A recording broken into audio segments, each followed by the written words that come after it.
भगवान शिव से अपने हृदय की बात कहते हुए बाबा देवाधिदेव महादेव से अपने मन की बात कहें और भगवान से प्रार्थना करें। बाबा आपकी कृपा से तर्पण शिव महापुराण की कथा अपने पूर्वजों के कल्याण के लिए श्रवण कर रही हूँ।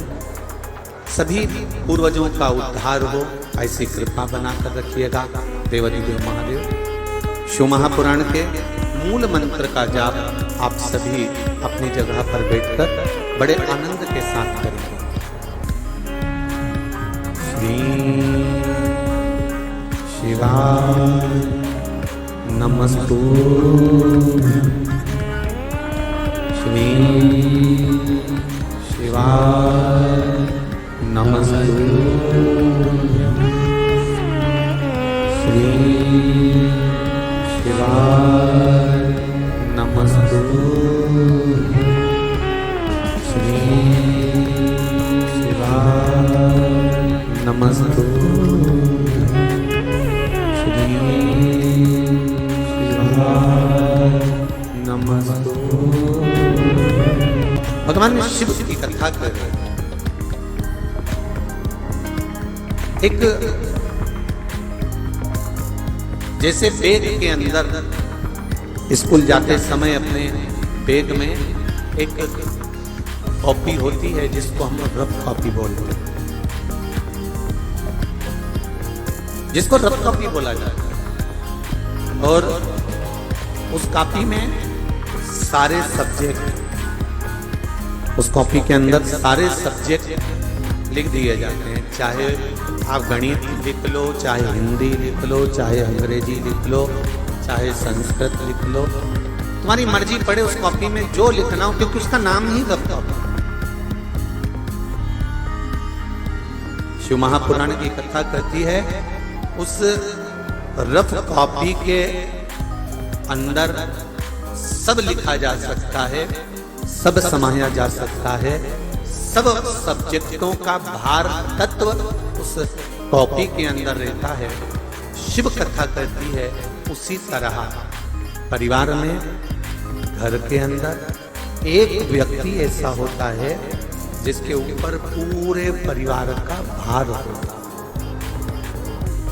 पूरे परिवार का। शिव कथा कहती है, पर कभी मन में ये भाव प्रकट नहीं होना चाहिए कि मैं पूरे घर को चला रहा हूं, मैं पूरे परिवार को चला रहा हूं, या मैं इस कार्य को कर रहा हूं, या उस कार्य को मैंने करा। ये मन में ये बात आना ही नहीं, मन में ये भाव प्रकट होना ही नहीं चाहिए।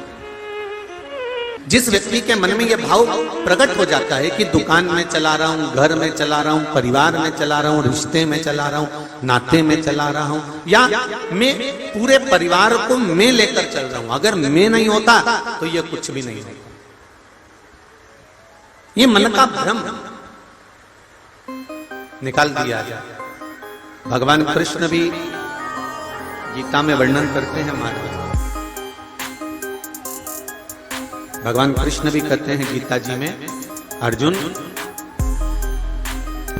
तू कह रहा है कि ये सामने खड़े हुए भीष्म पितामह, सामने खड़े हुए ये कौरव, ये गुरु द्रोणाचार्य, ये सामने खड़े हुए दुर्योधन, भीष्म पितामह, ये सब मेरे अपने हैं।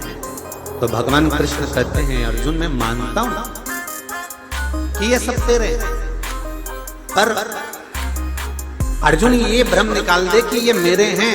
अगर तूने शस्त्र नहीं चलाया, तूने कोई धनुष उठाकर एक बाण भी नहीं चलाया, तो अर्जुन ये अंदाजा लगाकर रखना कि ये तू नहीं चलाएगा तो ये चलाकर तुझे नष्ट कर देगा, ये चलाकर तुझे नष्ट कर सकता है। इसलिए है अर्जुन, मैं और मेरे का भेद निकाल दे। जैसे युद्ध के मैदान में सब एक दूसरे के लिए खड़े हुए हैं, उसी तरह शिव महापुराण की कथा कहती है परिवार हो, कुटुंब हो, नाते हो, रिश्ते हो, और ये संपूर्ण जितना हमारा भरा पूरा परिवार है, इस परिवार में मैं का जो संबोधन है कि मैं कर रहा हूं या मैंने करा है या मैं कर रहा हूं, इस संबोधन को निकाल देना चाहिए। इस संबोधन को निकाल देना। एक बड़ा सुंदर संवाद,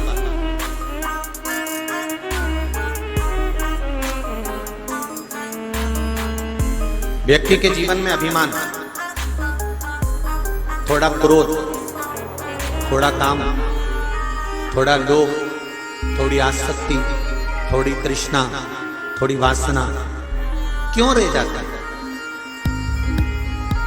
जितने भी यहां पर बैठे हुए हैं, जितने भी आस्था चैनल पर कथा सुन रहे हैं या फेसबुक यूट्यूब पर कथा सुन रहे हो, क्या इस मंडी प्रांगण के जितने जितने पंडाल लगे हुए हैं, अंदाजा तो नहीं कर सकते क्योंकि कितने पंडाल यहाँ पर लगे हैं और सब पंडाल में आप लोग भरे हुए हैं, तो एक विचार अपने मन में लगे कि सबका नेचर, सबका स्वभाव अलग अलग हुआ करता है। किसी को क्रोध आ जाता है, किसी को गुस्सा, किसी को लोभ, किसी को आसक्ति, किसी को तृष्णा, किसी को वासना, कोई किसी को घाटा पहुंचाना चाहता है, कोई किसी को कुछ कहना चाहता है। ये कारण क्या होता है? इसका कारण क्या है? क्या हो सकता है? शिव महापुराण की कथा कहती है कि 84 लाख योनियां काटते काटते काटते काटते तब अंत में मनुष्य की देह मिल गई।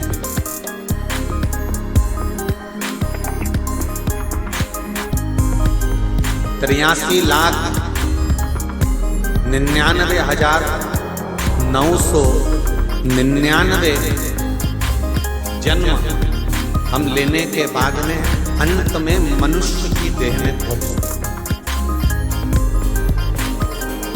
अंत में पहुंचा।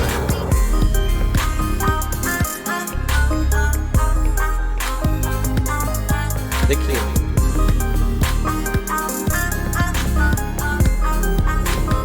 तिरासी लाख 99,999 जन्म हमारे जो पूर्व में निकले हैं, कभी श्वान, कभी पशु, कभी पक्षी, कभी जलचर, कभी थलचर, कभी वायुचर, जो भी हम पूर्व में जो हम बन,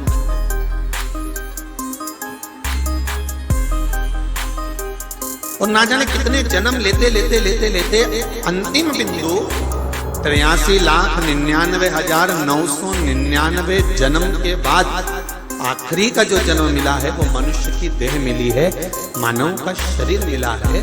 तो कई लोग कह देते हैं गुरुजी इनको गुस्सा बहुत आता है, कोई कहता है गुरुजी जब देखो जब ये खाने दौड़ता है, कोई कह देता है गुरुजी जब देखो जब ये कुछ ना कुछ गलत कर देता है, कुछ ना कुछ इनके मन में चलता ही रहता है। उसका कारण क्या है?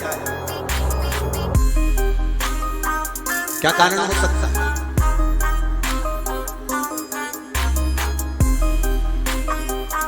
किस कारण से ऐसा हो सकता है? तो शिव महापुराण की कथा कहती है कि हींग की जो डब्बी होती है ना, जिसमें अपन हींग रखते हैं, उस हींग की डब्बी में जिसमें अपन ने हींग रखी, तुम किसी भी डब्बी में हींग को रखकर देखना और डब्बी को बाद में खूब धो लेना। अच्छे से धोने के बाद खूब साफ कर लेना, सरफ से, साबुन से, शैम्पू से, तुम्हारी मर्जी पड़े विम से उस डब्बी को खूब धो। और कितना भी धोने के बाद उस डब्बी को उठाना, धुलने के बाद जब सूख जाए फिर सूंघना। हींग की बदबू जाएगी क्या? जम के तो बोलो जरा, जितने लोग पीछे तक बैठे सब जम के बोलो हींग की बदबू जाएगी? नहीं जाएगी। हींग की बदबू, हींग की खुशबू उस डब्बी में रहेगी, भले थोड़ी रहे, थोड़ी मात्रा में रहे, चाहे एक अंश रहे, पर हींग की खुशबू, हींग की बदबू उस डब्बी में रहती ही है। उसी तरह जो पूर्व में हम जन्म लेकर आए हैं, कभी हम श्वान बन गए, कुत्ता बन गए, कभी हम गधा बन गए, घोड़ा बन गए, कभी हम छिपकली बन गए, कभी हम शेर बन गए, कभी हम जो बनना हिरण, कभी लोमड़ी, हम जितने जन्म लेकर आए हैं